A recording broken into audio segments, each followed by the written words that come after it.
Ulangan pasal 30 ayat 11 sampai dengan 20. Sebab perintah ini yang kusampaikan kepadamu pada hari ini tidaklah terlalu sukar bagimu dan tidak pula terlalu jauh. Tidak di langit tempatnya sehingga engkau berkata, siapakah yang akan naik ke langit untuk mengambilnya bagi kita dan memperdengarkannya kepada kita supaya kita melakukannya? Juga tidak di seberang laut tempatnya, sehingga engkau berkata, siapakah yang akan menyeberang ke seberang laut untuk mengambilnya bagi kita dan memperdengarkannya kepada kita, supaya kita melakukannya. Tetapi firman ini sangat dekat kepadamu, yakni di dalam mulutmu dan di dalam hatimu untuk dilakukan. Ingatlah, aku menghadapkan kepadamu pada hari ini kehidupan dan keberuntungan, kematian dan kecelakaan. Karena pada hari ini aku memerintahkan kepadamu untuk mengasihi Tuhan Allahmu dengan hidup menurut jalan yang ditunjukkannya dan berpegang pada perintah, ketetapan, dan peraturannya, supaya engkau hidup dan bertambah banyak dan diberkati oleh Tuhan Allahmu ke negeri kemana engkau masuk untuk mendudukinya.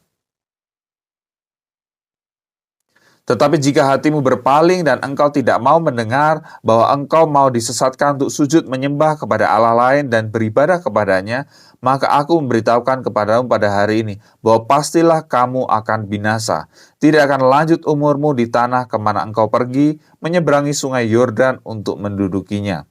Aku memanggil langit dan bumi menjadi saksi terhadap kamu pada hari ini. Kepadamu ku berhadapkan kehidupan dan kematian, berkat dan kutuk.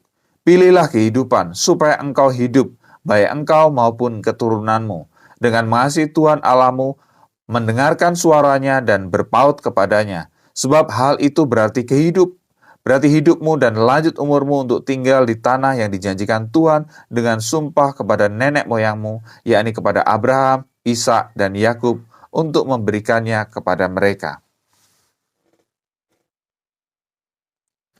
Kemudian pergilah Musa lalu mengatakan segala perkataan ini kepada seluruh orang Israel.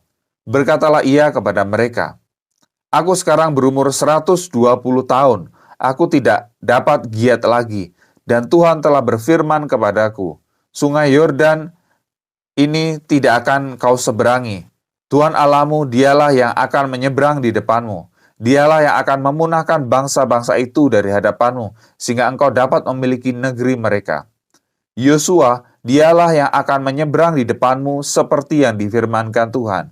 Dan Tuhan akan melakukan terhadap mereka seperti yang dilakukannya terhadap Sihon dan Og, raja-raja orang Amori yang telah dipunahkannya itu, dan terhadap negeri mereka.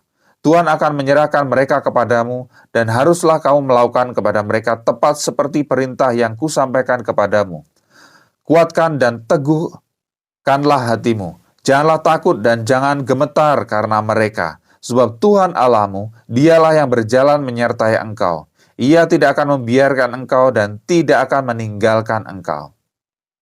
Lalu Musa memanggil Yosua dan berkata kepadanya di depan seluruh orang Israel, kuatkan dan teguhkanlah hatimu, sebab engkau akan masuk bersama-sama dengan bangsa ini ke negeri yang dijanjikan Tuhan dengan sumpah kepada nenek moyang mereka untuk memberikannya kepada mereka. Dan engkau akan memimpin mereka sampai mereka memilikinya.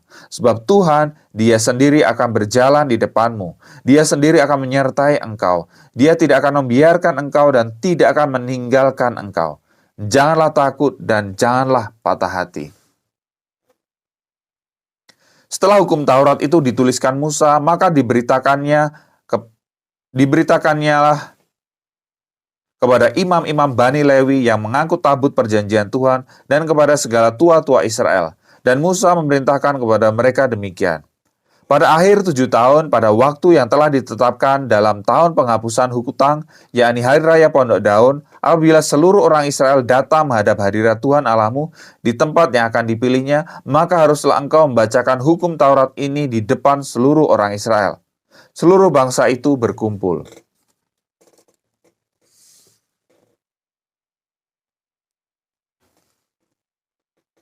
laki-laki, perempuan, dan anak-anak, dan orang asing yang diam dalam tempatmu, supaya mereka mendengarnya dan belajar takut akan Tuhan Allahmu, dan mereka melakukan dengan setia segala perkataan hukum Taurat ini, dan supaya anak-anak mereka yang tidak mengetahuinya dapat mendengarnya dan belajar takut akan Tuhan Allahmu, selama kamu hidup di tanah ini, kemana kamu pergi menyeberangi sungai Yordan untuk mendudukinya. Kemudian berfirmanlah Tuhan kepada Musa, "Sesungguhnya sudah dekat waktunya bahwa engkau akan mati. Maka panggillah Yosua dan berdirilah bersama-sama dengan dia dalam kemah pertemuan, supaya aku memberi perintah kepadanya." Lalu pergilah Musa dan Yosua berdiri dalam kemah pertemuan, dan Tuhan menampakkan diri di kemah itu dalam tiang awan, dan tiang awan itu berdiri pada pintu kemah. Tuhan berfirman kepada Musa, "Ketahuilah, engkau akan mendapat perhentian bersama-sama dengan nenek moyangmu, dan bangsa ini akan bangkit dan bersinah dengan mengikuti Allah asing yang ada di negeri kemana mereka akan masuk. Mereka akan meninggalkan aku dan mengingkari perjanjianku yang kuikat dengan mereka. Pada waktu itu murkaku akan menyala-nyala terhadap mereka. Aku akan meninggalkan mereka dan menyembunyikan wajahku terhadap mereka, sehingga mereka termakan habis dan banyak kali ditimpa malapetaka serta kesusahan. Maka pada waktu itu mereka akan berkata, 'Bukankah malapetaka itu menimpa kita, oleh sebab Allah kita tidak ada di tengah-tengah kita?' Tetapi aku akan menyembunyikan wajahku sama sekali pada waktu itu, karena segala kejahatan yang telah dilakukan mereka, yakni mereka telah berpaling kepada Allah lain. Oleh sebab itu, tuliskanlah nyanyian ini dan ajarkanlah kepada orang Israel. Letakkanlah di dalam mulut mereka, supaya nyanyian ini menjadi saksi bagiku terhadap orang Israel. Sebab aku akan membawa mereka ke tanah yang kujanjikan dengan sumpah kepada nenek moyang mereka, yakni tanah yang berlimpah-limpah susu dan madunya.